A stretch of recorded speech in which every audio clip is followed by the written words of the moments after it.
So earlier this year, we saw Sizwe Klasana, the retired telecoms banking executive, who then went to give national service in helping to get NSFAS, or National Student Financial Aid System or Scheme, up and running. It's proven to be a far more difficult job than he could even have imagined. Dr. Chris van der Merwe is the founder of the tertiary education business Stadio. We're talking matters education. We're talking also about the development of Stadio. We'll get onto that in just a moment. National Student Financial Aid Scheme, great idea, great concept, however, proving, certainly from the outside, to be quite dysfunctional.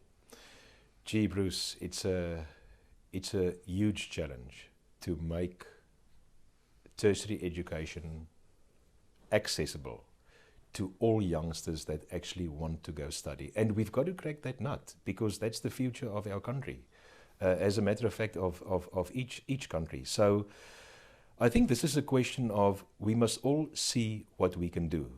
Now, the answer surely lies in affordability. Now, what we're trying to do in Stadio is to offer two kinds of products. A distance learning component, pitching at about 18 to 20,000 rand per annum.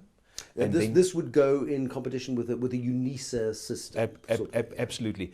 And if you can guarantee a solid quality there, I sincerely hope, Bruce, that will give every youngster that wishes to enter the tertiary space an opportunity. And then obviously the contact learning component that runs about 50,000 rand per annum for a bachelor's degree. But to address your question about NSFAS, yes, government needs to come up with a plan to make education affordable. But now you must remember, this is not so easy, because our public universities are facing two constraints. Number one, they definitely, not all of them, there's some newly established ones, but the more popular ones undoubtedly are showing limited infrastructure. Because remember, they've been coming on now for literally many years. Decades, yeah. And they're kind of getting full now.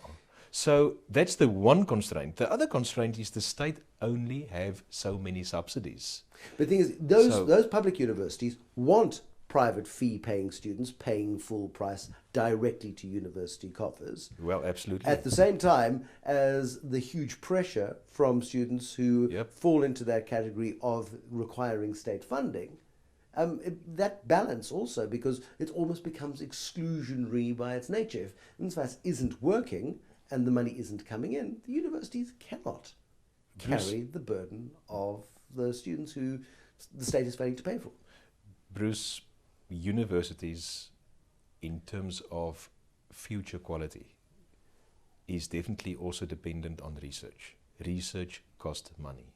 If you start neglecting that, you've got serious problems, because it is through research that curriculum content is created, and curriculum content actually leads to newly established or formulated written curricula, which gives the lecturers a new scope. So this is the challenge. Do we have a problem with academic rigor in our universities in South Africa? I don't think so. I think our top universities compete with the best in the world. How do we know that? I think if we take a look at the quality of our engineers, the quality of our doctors, and the quality of our architects, our quality of our legal advisors, etc., take a look at the South Africa's banking sector. I mean, it's literally very sound. I mean, everything happens through people, and people needs to be qualified. So I don't think we can fault that. I think we have a problem in terms of limited infrastructure. Now, let me just reiterate it. I really believe that if the private sector starts playing a huge role in widening access, it will open spaces in our public universities. Bruce, we saw it in our Kiro schools. It works magnificently well. Dr. Chris van der Merwe, Chief Executive of Stadio. More on Stadio. And we will get to the Stadio issue. Just the issue of education in South Africa is such a big one that one can easily go down a rabbit hole on it. More in a moment.